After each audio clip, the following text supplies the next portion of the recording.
Luego se abre nuevamente el telón, sale un hipopótamo un poco más grande. Se cierra el telón. Después se abre el telón nuevamente y sale un hipopótamo enorme. Se cierra el telón. ¿Cuál crees que es el nombre de esa obra? Hipocresía. Así le han puesto. ¿Sabes? A veces como iglesia permitimos que la hipocresía entre a nosotros o llegue a nosotros. Y esto es algo que Jesús condena definitivamente en su iglesia. El que seamos permisivos con cualquier pecado que sabemos que a Dios le es ofensivo, cualquier pecado. De esa forma es como Él escribe a las iglesias allá en Apocalipsis que estaban permitiendo que el pecado ingresara a las iglesias y ellos creían que estaban bien. No había nada que corregir, nada que cambiar. Algunas de estas iglesias tenían muchos recursos, algunas tenían menos recursos, otras quizá eran pobres y tenían esta característica que estaban dejando entrar en ellas diferentes tipos de cosas que sabemos que no son correctas. Así que vamos a hablar acerca de que Jesús condena la hipocresía. ¿Y por qué es que Jesús condena la hipocresía? Porque Él es verdadero, Él es la verdad. A Él le gusta que sus hijos vivan en la verdad y no anden en mentira o que tengan un estilo de vida donde la mentira se adueña de nosotros como sus siervos, como sus hijos. Por eso es que se le escribe la carta en el capítulo 3, se menciona de Apocalipsis, la carta que se escribe a Sardis. Era una iglesia que posiblemente tenía algunos recursos, puesto que se cree que allí es donde se inventan las monedas de oro. Y tenían oro entonces para poder producirla. Y es de esta forma como posiblemente era una iglesia con recursos. Ahora, ¿cómo es que se dirige Jesús a esta iglesia? De una manera muy respetuosa, pero señalando puntualmente el pecado. Al igual que a las otras 6 iglesias, Juan escribe en el verso 1, escribe al ángel de la iglesia en Sardis. Recordemos que es Jesús el que le está dictando estas palabras a Juan y por eso le dice, escribe al ángel de la iglesia en Sardis. El ángel de la iglesia en Sardis era el pastor o el anciano principal, quien recibía la carta y tenía que exponerla a toda la iglesia, así como el resto de cartas del Nuevo Testamento. La recibía alguien en particular, una familia o algunos hermanos específicos, y estos eran quienes daban a conocer esa carta a toda la iglesia. De igual forma, el ángel de la iglesia en Sardis, quien era el que estaba al frente de aquella obra, quien tenía que dar a conocer esta carta, era el que la recibía. Ahora dice el verso 1, sigue diciendo, el que tiene los 7 espíritus de Dios y las 7 estrellas, dice esto. El hecho que se mencione el número 7 en Apocalipsis enseña algo o implica algo que es lleno, completo. En este sentido, Jesús tiene los 7 espíritus. Podríamos decir que Él tiene el control de las 7 iglesias y también Él en sí posee la plenitud del Espíritu de Dios en Él. Entonces, en ese sentido, Jesús es completamente divino al tener al Espíritu de Dios en Él.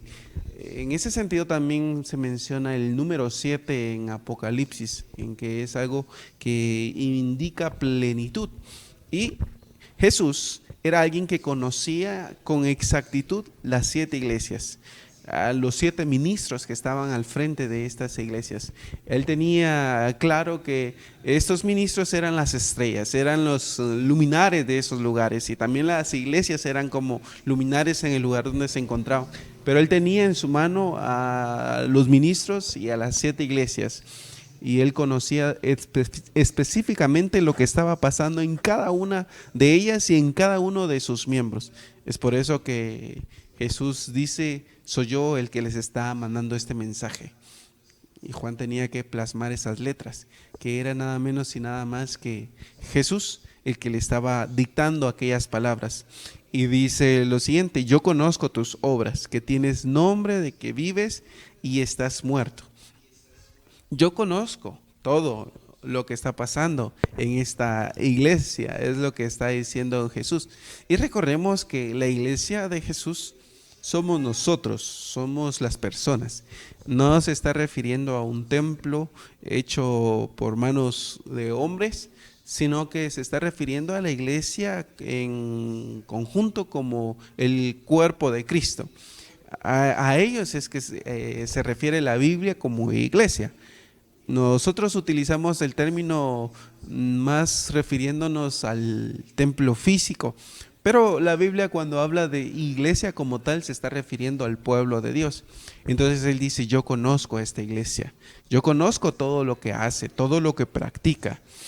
Y esto debiera provocar cierto temor en los escuchas de esta carta cuando se les está leyendo, o al que la recibe también y está leyendo esas letras. Tendría que causarle pavor, porque sabe que Jesús, el que supervisa todas las iglesias, les está escribiendo directamente y les está mandando un mensaje.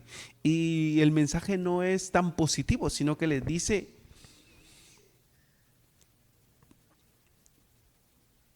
tienes nombre de que vives y estás muerto. Mira, el mensaje es totalmente negativo, porque le dice: tienes apariencia de que eres una iglesia que está viva, pero realmente está muerta, estás muerta. Qué mensaje tan fuerte, porque esto es lo que implica la hipocresía que había en esta iglesia, que vivía de apariencias delante de las personas, mientras que delante de Jesús la apariencia es clara, no se puede esconder, no se puede maquillar. Entonces Jesús les dice: delante de mí estás muerta, aunque delante de las personas tú tengas una buena fama, un gran nombre, quizá seas la iglesia central y digan todos: es que esta es la iglesia, la mera iglesia. Pero de nada te sirve toda esa apariencia que tienes. Delante de mí estás muerta.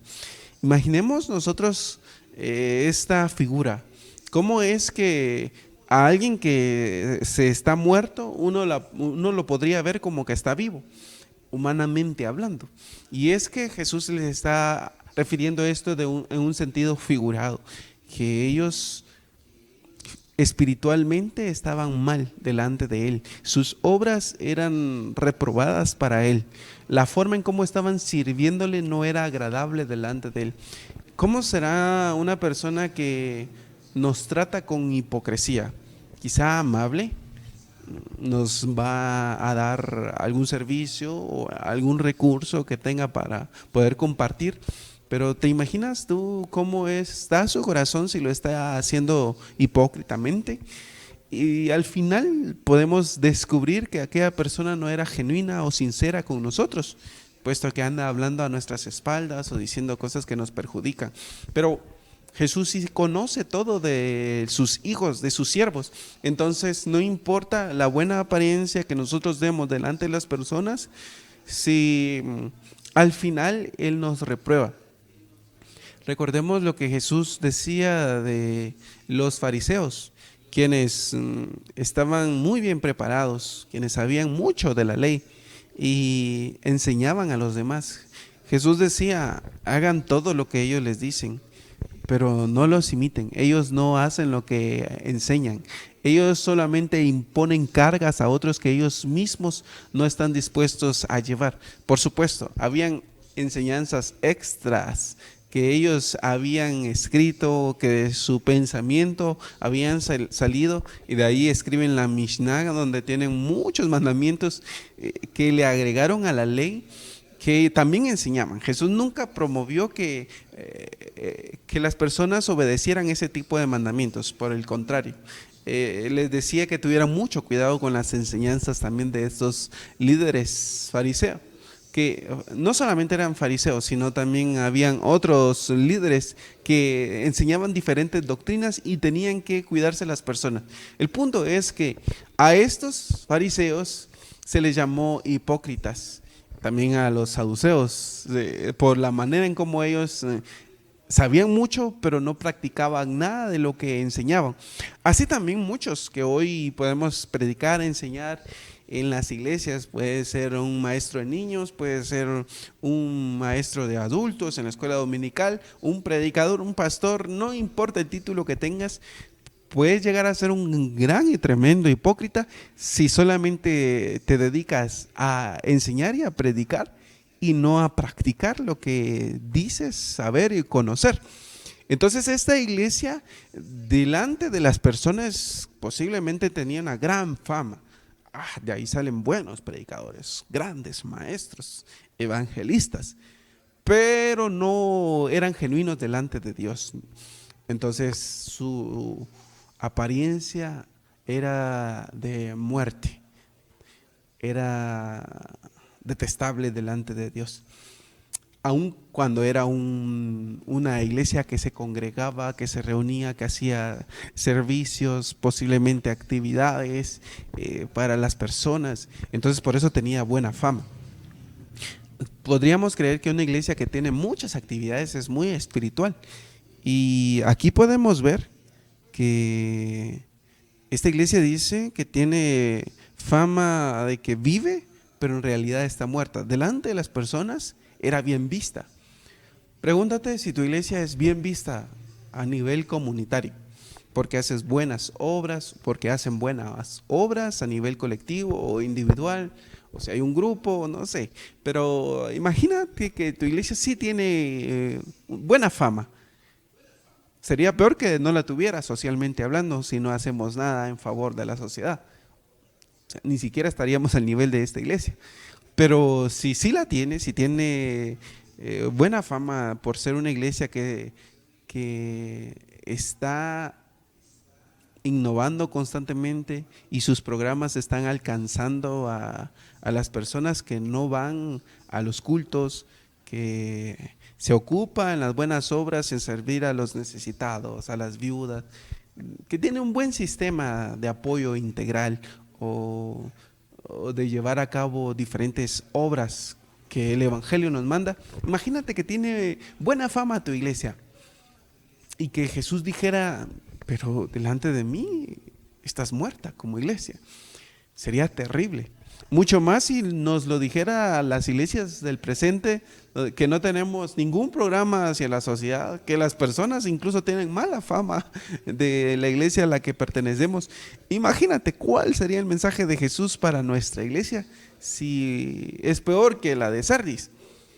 En este caso, tenemos que tener mucho cuidado de no caer en hipocresía.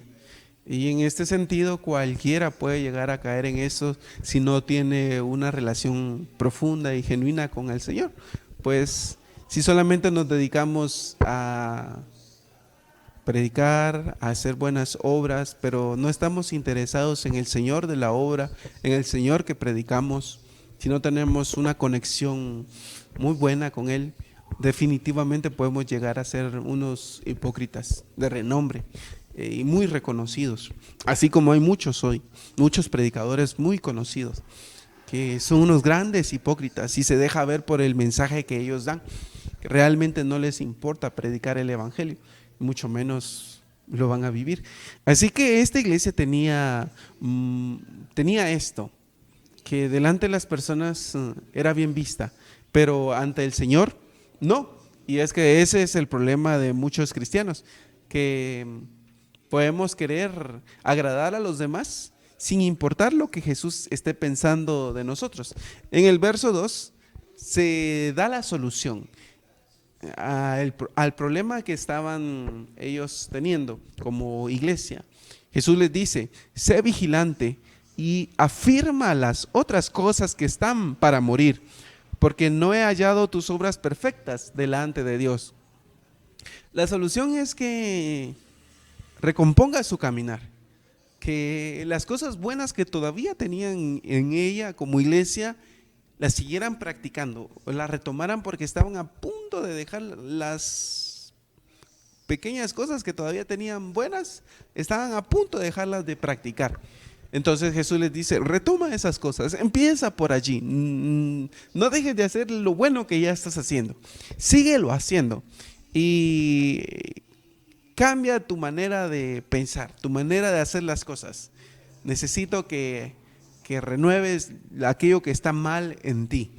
Jesús les está dando la solución al decirles, sé vigilante, no tienes que estar dormida como iglesia. Te estás adormeciendo y cada vez es más profundo tu sueño. Así que tenemos que evaluar. Cuando alguien de afuera viene y nos dice, estás por un camino que te está llevando a la destrucción, ¿qué es lo que tenemos que hacer? Es sentarnos a pensar y a corregir. Esto nos llevaría a hacer una evaluación de nuestra iglesia, de cómo estamos haciendo las cosas. Y es que ¿a quién le gusta que lo evalúen? ¿A qué iglesia le gusta que alguien de afuera venga y le haga observaciones de lo que está haciendo y le muestre lo que ha dejado de hacer o lo que está haciendo mal? A ningún pastor le gusta ser evaluado, menos a un anciano que ya tiene 15, 20 años de estar en un ministerio, que alguien más joven o nuevo de la iglesia venga y le diga, mire, yo he visto tal cosa que se ha dejado de hacer o que usted está haciendo mal. Esta persona va a llevar mal a esta otra y va a hacer todo lo posible por disciplinarlo o por sacarlo si es necesario. Pero aquí Jesús le está haciendo un llamado de atención a su iglesia para que cambie todo aquello que estaba haciendo mal. Y es que naturalmente pensamos que todo lo hacemos bien y no necesitamos que alguien venga y nos corrija, pero como iglesia necesitamos que a veces alguien de afuera, porque los de adentro ya están acomodados muchas veces, o no les vamos a hacer caso de igual forma. Es como cuando tu esposo te llama la atención a ti como mujer y tú dices, ay no, este hombre solo quejándose de mí vive, pero resulta que alguien de afuera viene y te dice exactamente lo mismo y es quizá una amistad que tú aprecias mucho. Esas mismas palabras o ese mismo consejo lo vas a tomar diferente porque es otra persona, es alguien que no tiene tanto acceso a tu corazón como tu esposo. O viceversa, puede ser la esposa que le da una observación a uno como hombre y uno por su orgullo, por cualquier otra razón, no la escucha. Pero viene alguien de afuera, imagínate que sea una hermana de la iglesia, que tu esposa escucha que te dice lo mismo y que esas palabras sí las recibes o las aceptas con respeto, pero a ella la rechazas por ser alguien de afuera o por ser alguien con quien no peleas tanto como con tu cónyuge, pues vas a tomar mejor eso. Pues a veces necesitamos que alguien de afuera venga y nos diga las cosas que estamos haciendo mal como iglesia, porque cuando alguien de nuestro grupo o de los ancianos, si eres pastor, o de los miembros, si eres uno de los ancianos y te llama la atención, no lo tomas igual, porque dices, ¿y este quién se cree? ¿Este de qué se la está llevando? Pero cuando invitamos a alguien de afuera a quien queremos mucho o respetamos por su trayectoria, por sus logros, etcétera, y nos llama la atención o nos muestra un panorama distinto a seguir, quizá lo vamos a tomar mejor. Y en este caso Jesús, quien no necesariamente era alguien de afuera, pero no era uno de los miembros necesariamente de esta iglesia, le está llamando la atención y le está diciendo, sé vigilante y afirma las otras cosas que están por morir, porque lo poco que estás haciendo bien está desapareciendo, porque cada vez te conforman más al mundo. Eso le estaba diciendo Jesús a esta iglesia que estaba a punto de desaparecer por todo lo bueno que estaban dejando de hacer.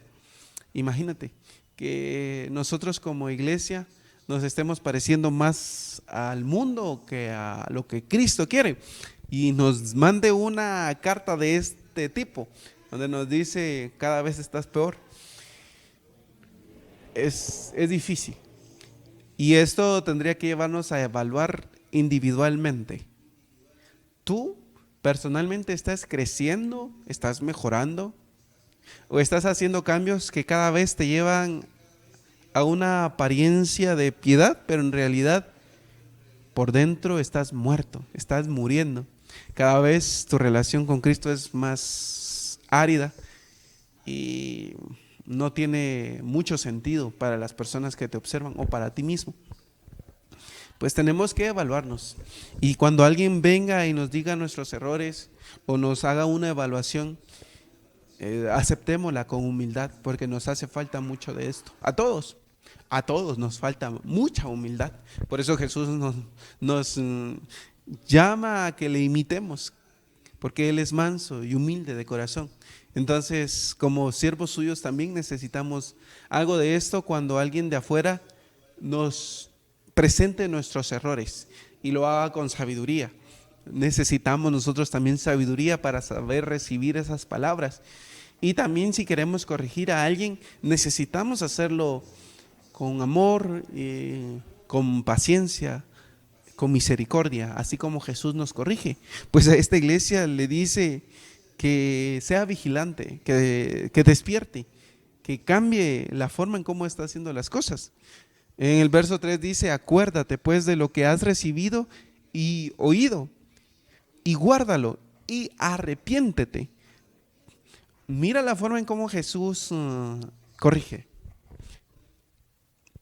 Le dice a esta iglesia: trae a memoria todas las cosas que te he dado, todo aquello por lo que has pasado. Recuerda las cosas buenas, toda aquella vida que tenías y ahora ha sido renovada, o como iglesia. ¿Cómo es que yo te mostré mi amor? ¿Cómo es que yo te cambié, te transformé? Recuerda todo eso y da el paso de arrepentimiento. Jesús siempre da una oportunidad, sin importar cuál sea el pecado que cometa su iglesia. Siempre le llama al arrepentimiento. Entonces esa misericordia que Él ha mostrado y seguirá mostrando hasta que nos llame a su presencia o que Él venga, nosotros también necesitamos imitarla para aquellos que se están equivocando. Corrijamos cuando sea necesario, pero con amor y con misericordia, porque Jesús nos ha mostrado ese tipo de misericordia, ese tipo de amor. Y como iglesia, si estamos haciendo malas cosas, si tú te estás dando cuenta que en tu iglesia van malas cosas, tienes que alzar la voz y decir: como iglesia necesitamos arrepentirnos y volvernos al Señor, porque definitivamente nuestras obras, nuestras prácticas no son acordes a su voluntad. Nota que si no obedecemos como iglesia, Jesús dice: pues si no velas, vendré sobre ti como ladrón y no sabrás a qué hora vendré sobre ti. Si te pones a pensar en esta figura, nosotros no estamos esperando recibir a un ladrón en una hora específica o un día. El ladrón viene y te roba lo que tienes y te puede hacer daño, incluso te puede hasta quitar la vida. Esa figura es la que está Jesús utilizando para decirle a su iglesia: si no cambias tu forma de adorarme, de hacer cultos, de las prácticas que tienes, vendré sobre ti como iglesia, pero vendré como un ladrón. Te quitaré lo que es tuyo, incluso te puedo quitar a ti. Jesús tiene el poder de quitarnos la vida, de quitar a una iglesia, puede hacer lo que sea, a una iglesia en conjunto, puede quitarla. Entonces, tenemos que escuchar a esas reprensiones, porque lo dice alguien que no solamente amenaza, es alguien que cumple lo que está diciendo. Entonces, como pueblo de Dios, como iglesia, estas palabras que fueron escritas para Sardis tienen mucha relevancia y tenemos que escuchar. Hay un premio para el que escucha.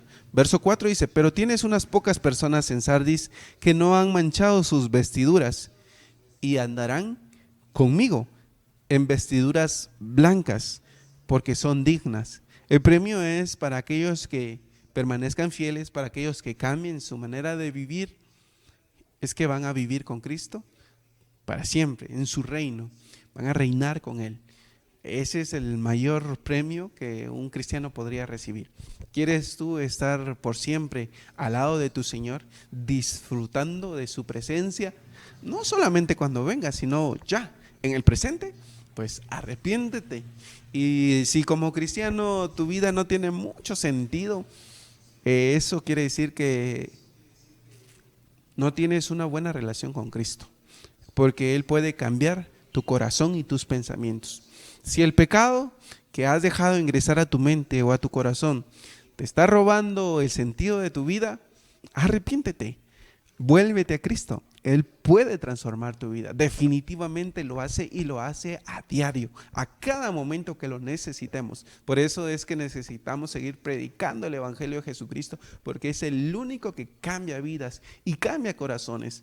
Él puede cambiar tu vida aún si no le conoces, aún si has blasfemado en contra de Él, aún si has hecho el peor de los pecados que tú puedas considerar que es el peor. Cristo puede perdonarte y puede restaurarte completamente, y en su venida estarás con Él. Verso 5 dice: el que venciere será vestido de vestiduras blancas, y no borraré su nombre del libro de la vida, y confesaré su nombre delante de mi Padre y delante de sus ángeles. El que tiene oído, oiga lo que el Espíritu dice a las iglesias. Si tú has escuchado este mensaje, pues el Señor quiere que, número uno, reconozcas que no estás obedeciéndole como Él quiere. Posiblemente has caído en hipocresía, posiblemente vives de apariencias, quizá eres un cristiano mentiroso, o que da mucha casaca, como decimos, que solamente utiliza su verborragia para convencer a las personas, aun cuando es una mentira. Arrepiéntete de esa forma de vivir, ese estilo de vida, de hablar que tienes, o de andar aparentando. Realmente a Cristo no le importa tu apariencia, incluso nuestro vestuario, a Cristo no le importa. Cuando tú conoces a Cristo, te vas a vestir adecuadamente, pero eso no es lo más relevante para Él. Él lo primero que quiere cambiar es tu manera de vivir, de pensar, y todo empieza desde adentro. Porque si quieres cambiar solo lo de afuera, o por apariencia nada más vas a andar bien, a Cristo no le importa en lo más mínimo tu apariencia exterior. Él lo que quiere es llegar a tu corazón, y de allí empiezas a cambiar exteriormente también. Así que te invito a que te acerques a Cristo y que le tomes en serio si ya eres cristiano. Que Él reine en tu vida, que Él reine en nuestros corazones.